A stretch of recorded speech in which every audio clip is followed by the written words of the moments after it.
Hi everyone, it's me, Marcy Lamberson, and today we have a decorated cookie challenge. Yeah, I know, you're thinking, I'm not cooking anything except glass. Well, this is glass too. I was thinking about how much decorated cookies look like beads, and I thought it would be fun to take inspiration this month of making beads that look like decorated cookies somewhat, or at least got their inspiration from it. So this is going to be our first one. It's from the Pioneer Woman cookbook, but we are going to be making pumpkins. And if you're feeling up to it, we might even make some of this little viney stuff too. It's really pretty easy. So let me sit down, get organized, and I'll show you what I'm talking about. We're going to start off with just a couple of colors. If we're going to do a vine, you could use regular green for it, but I think it would be easier if you had something a little bit stiff around it. So if you use a deeper transparent, which is what I have here, the transparent sage green, we're going to encase either a green or a white, and it will be a little bit stiffer to work with. So we'll pull a stringer from that. And you also need an orange. This is just one that I had. I think this is a sim color, but I don't have it marked, so I'm not sure. Use any color you want. I think pumpkins are nice in other colors also. And along with it, I have my stump shaper, but anything that you have that has some sort of a blade on it, a thinness, we're going to be using that. And a pair of mashers, and a bonus would be if you have anything that's like a lentil shaper. And it could be a press, it could be like these, something along this line if you want. If not, it's okay not to have it. So let me get my torch started and we'll get going.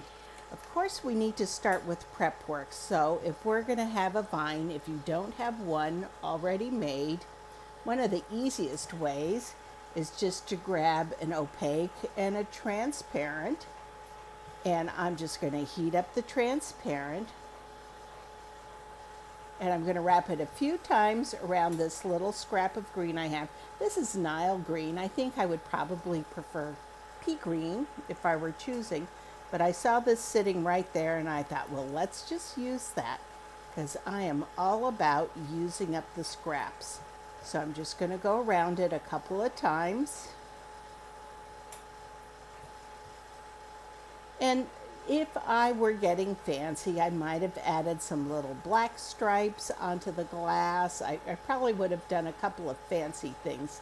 But let's keep this as simple as possible so it's easier for you. But if I were adding black stripes, it would just be some thin ones along there. So let's heat it up because we don't need a whole lot of it. There's no reason to make a whole lot if we aren't going to be using it. So I just press in, I've heated it up, it's orange, and I'm gently pulling.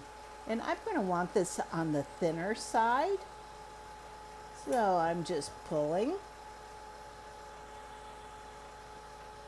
If you get it too thin, it will just kind of be melty and you'll have no abilities with it. But this is a good thinness, or you can go even a tiny bit thicker than that. Let me just clip that off there and lay it down.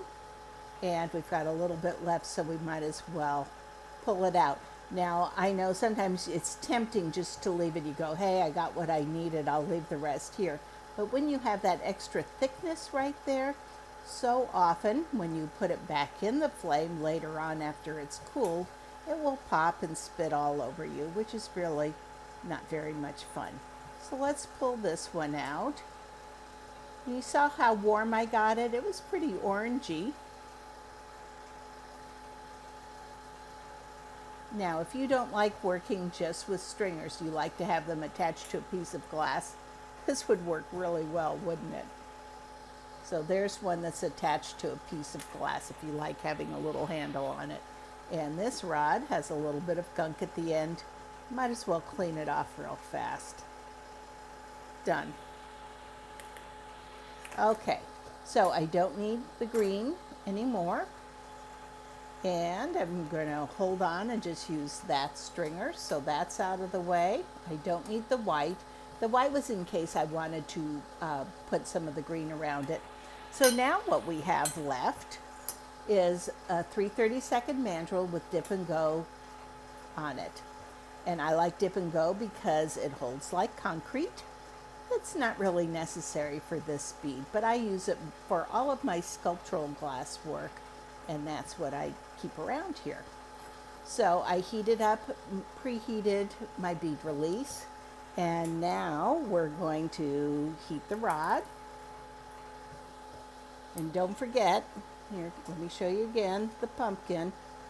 There you go. Don't want to keep it too close to a flame, but you can see that there's some shape to it, and we're going to do all of that. So first what we're going to do is put a gather onto our mandrel. And I hold it perpendicular to the mandrel as I place it on it. And I'm feeding it through the flame, the glass, and then winding it away from me onto the mandrel. Get a little bit on there. And then I go and hold my mandrel farther out in the flame and I heat up some more glass. Some people like to just keep their rod and a lot of their bead in the flame, but I don't, generally speaking. I tend to take it out or move the mandrel farther out so it has a chance to cool a little bit and set up a bit. I think there's less chance of it moving all over the place if it's not supremely hot. So then what I do is I heat up a little bit more glass and add it, and deciding how tall we want it.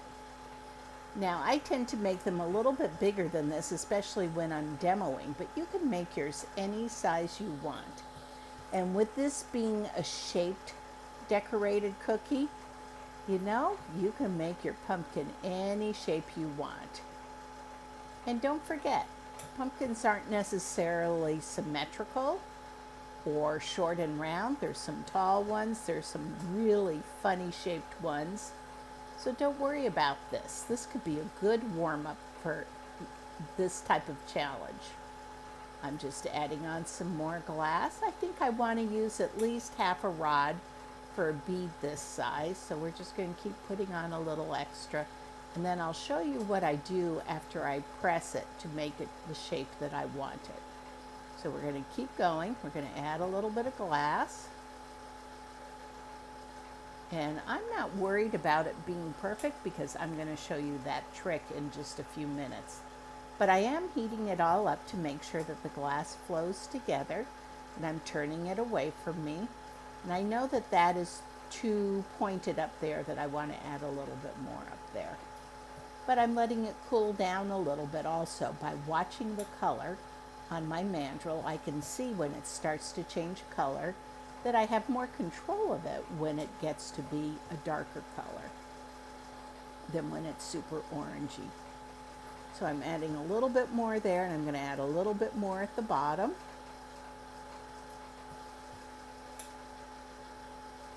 And we're going to even it up a tiny bit. See, that's about half a rod. I'm keeping a little bit because we're going to use it a little bit also. I'll show you that. So I'm going to take my mashers. I'm heating up my glass to make sure that it's warm all over, but not screaming hot. And I know that it's not quite even, but I'm going to gently press it a bit. And I look at it and I think, okay, I don't want it too thin, and if it's too thin, I'm going to add a little bit more glass to it. Is this the pumpkin shape that I want? Let's say I want it a little bit fatter on each of these sides. Instead of going back and remelting the whole thing, hold on a sec, just lost a little of my glass there. I heat this up, and I just pick up that little piece that moved.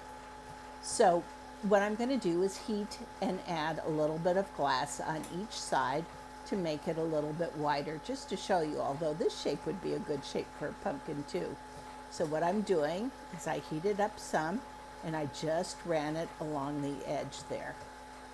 Pretty easy, isn't it? So now I'm turning it on each side to make sure that it attaches well to the original base bead And see how this side is cool and this is hot right here? That way I have more control and the glass isn't going to move around on me as much. So now I'm going to add a little bit on this side also. And that's why I don't use up my entire rod originally. So then I have some room to shape it around. So now I'm just adding a little more glass.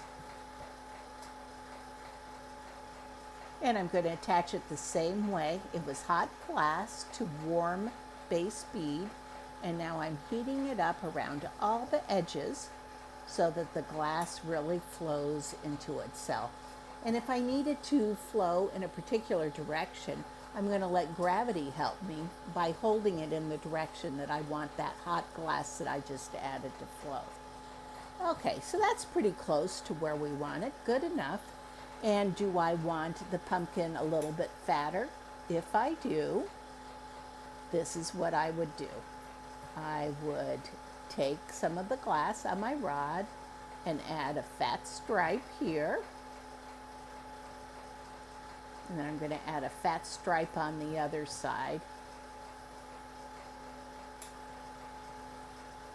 So originally I had out my lentil shapers, and I was going to say I'm going to show you how we do this with a lentil shaper. But I decided that probably most of you might not have the lentil shapers.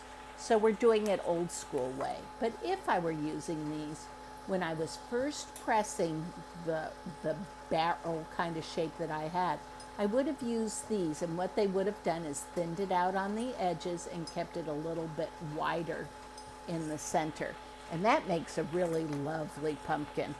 But we're doing it old school. So I'm just heating up that section that I added. See, it's kind of looking pumpkin-y already. And we're just going to take our sharp blade, whether it is a razor, a stump shaper, something else, and I'm just going to cut in, and I'm curving it as I'm cutting in. Did you see that rocking motion? And now you can see that it made that first shape of the pumpkin. Now I'm going to heat it up on the other side in one area. And I'm going to do the same thing. I'm going to curve it in towards the mandrel and curve it around towards the mandrel. So I've gotten this shape on it. That kind of gives it that pumpkin-y shape. So now I've got one more side to do that on this. This is my little bit more awkward side. It's away from me. So I start curved in by the mandrel and I rock it around towards the other side. And it gives it that pumpkin shape. And I pushed it in a little bit too much, so I'm just kind of spreading it out a bit. There we go. Okay, now we've got the pumpkin shape there. We've got one more edge to do right over here, and I'm heating it up. And I'm going to rock it from one side of the mandrel in a curve around to the other side. And again, we got that kind of pumpkin shape that we all know and love.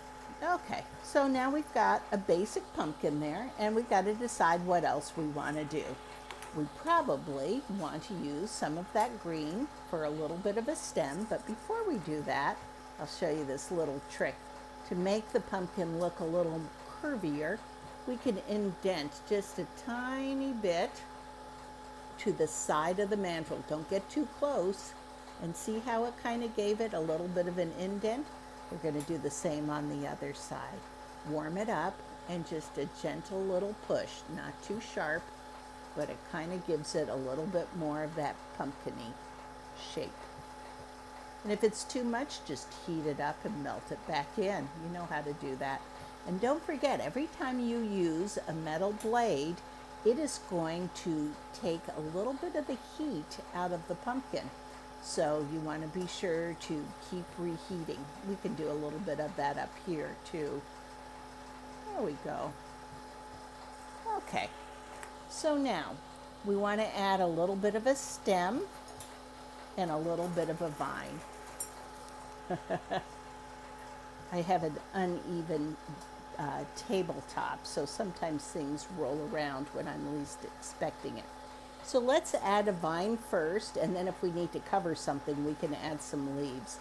I have my stiff stringer that's encased with, this one is with sage. You could use a dark green and use a clear glass over the top of it also. It's the extra glass that adds the stability to it and makes it easier to work with. Okay, so I'm going to touch up close to the mandrel, and then I'm just going to draw some loops down. Nothing too fancy.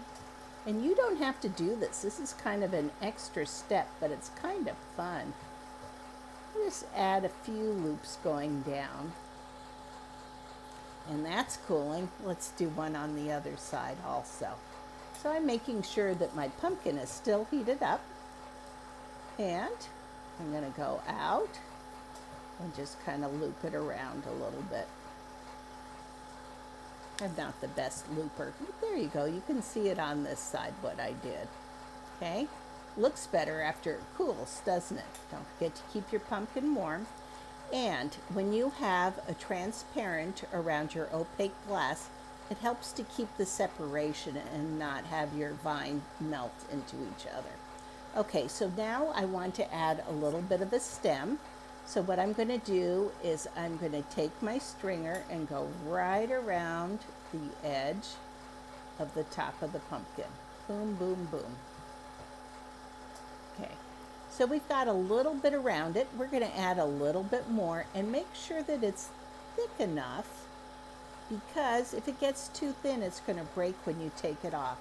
So see how I have it just kind of bunched out there a little bit like that? That's okay, because what I'm going to do is marver it afterwards. It's better to be a little bit too thick than too thin. Okay, so we essentially have a stem. I'm going to first heat the rest of my pumpkin to make sure it stays warm. And then I'm going to heat just the stem, and see how I just put it in? And then above the flame, I'm just rolling it on my marver. Done.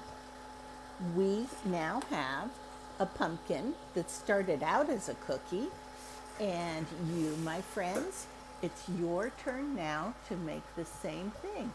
I wish this orange would turn orange faster, but it doesn't. So here's one more look at the picture. Okay, that's what you're going to be making. This is Marcy Lamberson. Don't forget to check out my other tutorials on YouTube, and you can find me on Facebook and Instagram too. Thanks. Take care. Bye.